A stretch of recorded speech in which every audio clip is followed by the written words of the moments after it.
So ఒక్క నిన్న Sunday మాత్రమే 80 కోట్లు నెట్ రెవెన్యూ, అది కూడా గ్రాస్ కాదు, 80 కోట్లు నెట్ రెవెన్యూ హిందీలో వచ్చింది అనేది మనకి తరణ్ ఆదర్శ్ కానీ రమేష్ బాల లాంటి ట్రేడ్ అనలిస్ట్లే అనౌన్స్ చేశారు. కాబట్టి ఈ స్థాయిలో ఇది హిట్ అయిపోయింది. రెండవది, ఈ సినిమాకి ఇప్పటి వరకు ఏంటంటే సుకుమార్ మీద మిక్స్డ్గానే ఉంది. సుకుమార్ది గొప్ప డైరెక్షన్ అని, గొప్ప స్క్రీన్ ప్లే అని, గొప్ప రైటింగ్ అని ఎవరు చెప్పట్లా. సుకుమార్ చెప్తేమో ఓకే, సుకుమార్ బాగా తీశాడు, సీన్లు బాగున్నాయి, ఇవన్నీ చెప్తున్నారు తప్ప సుకుమార్ డైరెక్షన్ గొప్ప అంటే ఒక రాజమౌళికి బాహుబలిలోనూ త్రిబులలోనూ పేరు వచ్చినట్టుగా సుకుమార్కి పుష్ప 2లో పేరు రాలేదు. కానీ అల్లు అర్జున్కి ఇనానమస్గా పేరు వచ్చింది ప్రపంచవ్యాప్తంగా. అల్లు అర్జున్ పెర్ఫార్మెన్స్ బాగాలేదు దీంట్లో అని ఇప్పటివరకు నేను ఎక్కడ చూడలేదు. అనేక రివ్యూలు, అనేక పోస్టులు నేను చూశాను. అల్లు అర్జున్ది మాత్రం ఇనానమస్గా బ్రహ్మ అద్భుతంగా ఉంది, అల్లు అర్జున్ లేకపోతే సినిమా లేదు, అసలు అల్లు అర్జున్ పెర్ఫార్మెన్స్ ఎరగదీశాడు, ఆ గంగమ్మ జాతర అయితే ఎలా చేశాడో మాకు అర్థం కావట్లేదు. ఈ స్థాయిలో అల్లు అర్జున్ పెర్ఫార్మెన్స్కి ఇది వచ్చింది. దాన్ని కవర్ చేస్తూనే అల్లు అర్జున్ నిన్న కూడా ప్రెస్ మీట్లో నేను నా పెర్ఫార్మెన్స్ గొప్పది అంటున్నారు, దీనికి కారణం అంతా కూడా సుకుమార్ అని చెప్పడానికి ట్రై చేశాడు. కానీ అది ఒక యాక్టర్ పెర్ఫార్మెన్స్కి డైరెక్టర్ రోల్ కూడా ఉంటుంది. ఎందుకంటే కొంతమంది డైరెక్టర్లు ఉన్నప్పుడు ఆర్టిస్టుల పెర్ఫార్మెన్స్ వేరే రకంగా ఉంటుంది, నో డౌట్. కానీ బేసిక్ క్రెడిట్ ఎవరికి వస్తుంది? ఆర్టిస్ట్కే వస్తుంది. సో ఒక కమర్షియల్ సినిమాలో ఈవెన్ రామ్ గోపాల్ వర్మ, ఆయనకి యాక్ట్రెస్ గురించి మీద ఆయనకున్నంత నాలెడ్జ్ చాలా మందికి ఉండదు. ఆయన కూడా ఏం చెప్తున్నాడు, అసలు ఆ క్యారెక్టర్ అల్లు అర్జున్ కూడా మించిపోయిందని ఆయన చెప్తున్నాడు. అంటే అటువంటి క్యారెక్టర్ దాంట్లోకి అతను ఇమిడిపోవడం, ఎక్కడ మనకు ఆ క్యారెక్టర్ని చూస్తుంటే అల్లు అర్జున్ గుర్తుకు రాడు, ఆ క్యారెక్టర్ పుష్ప అనే క్యారెక్టరే గుర్తుకొస్తుంది.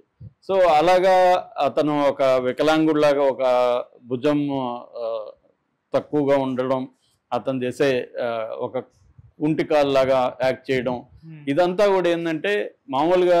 రెండోది ఏంది, పుష్ప 2లో ఎదుగుతాడు కదా, ఎదిగినాక జనరల్గా ఏమనుకుంటారు అందరూ, పెద్ద షూట్ స్టైలైజ్డ్ అయిపోతారు మనుషులు అనుకుంటారు. కానీ అతను అది కూడా అవ్వలేదు. ఎదిగినాక అంత ఇది వచ్చినాక కూడా అతను ఒక ఆడవేషం వేసి, మనకి తెలుగులో అయితే ఈ కైండ్ ఆఫ్ ఆడవేషాలు వేసి హీరోలు ఈ కైండ్ ఆఫ్ డాన్సులు ఇప్పటివరకు ఎవరు చేయలేదు. ముఖ్యంగా స్టార్స్ ఎవరు చేయరు ఇలాగా. సో ఈ స్థాయిలో అల్లు అర్జున్కి పేరు రావడం వల్ల ఇప్పుడు రామ్ చరణ్కి ఇబ్బంది అయింది.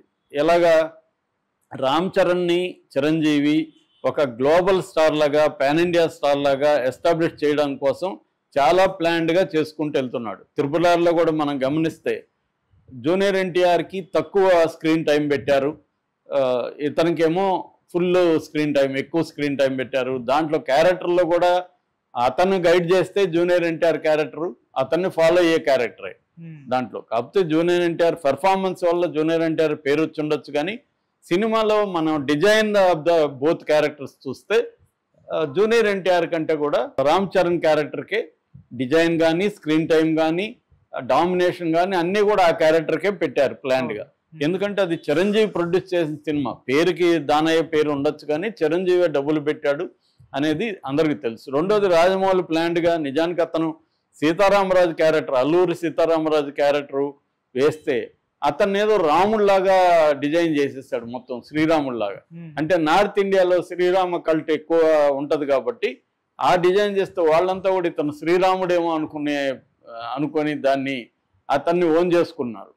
సో ఇలాగా ఒక ప్లాన్డ్గా చిరంజీవి తన కొడుకుని ప్రమోట్ చేయాలి, లార్జర్ దాన్ లైఫ్ లాగా తీసుకెళ్ళాలి అని. అందుకనే నెక్స్ట్ శంకర్ సినిమా కూడా ఎందుకు ఓకే చేశారంటే, సౌత్ ఇండియాలో సూపర్ డైరెక్టర్లు ఆయన ఒకరు కాబట్టి శంకర్తో చేసి నెక్స్ట్ హిందీలో ప్లాన్ చేద్దాము నేషనల్ లెవెల్లో.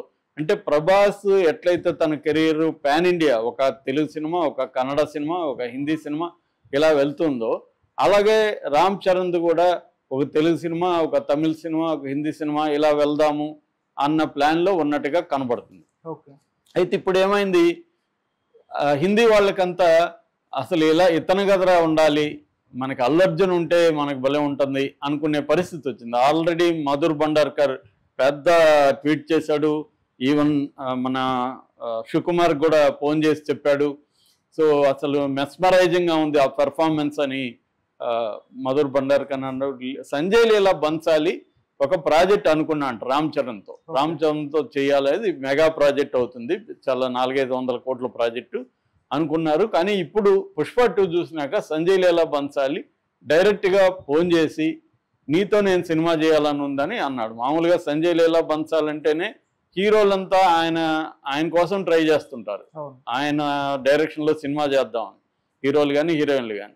అట్లాంటిది ఆయనే ఫోన్ చేసి అల్లు అర్జున్కి నేను నీతో సినిమా చేయాలనుకుంటున్నాను అని చెప్పాడంటే రామ్ చరణ్ ప్రాజెక్టు పక్కకి వెళ్ళిపోయినట్టే అనే వార్త ఇప్పుడు వస్తుంది. ఎందుకంటే ఇప్పుడు మనకి ఇప్పటి వరకు రామ్ చరణ్ సోలోగా ఒక పాన్ ఇండియా ప్రాజెక్ట్ని ఈ స్కేల్లో పుల్ చేయలేదు. అల్లు అర్జున్ మాత్రమే పుల్ చేయగలిగాడు, సోలోగా చేశాడు. అది కూడా డైరెక్షన్ కంటే కూడా తనే సోలోగా చేశాడు. రామ్ చరణ్ RRRలో ఎన్టీఆర్ ఉన్నాడు, రామ్ చరణ్ ఉన్నాడు, వెనకాల మరో సూపర్ స్టార్ మన రాజమౌళి ఉన్నాడు, దాని వెనక బాహుబలి మార్కెటింగ్ ఉంది. సో కానీ దీని వెనక ఆ బాహుబలి మార్కెటింగ్ లేదు, రాజమౌళి లేడు, సుకుమార్ ఎవడికి తెలియదు అక్కడ.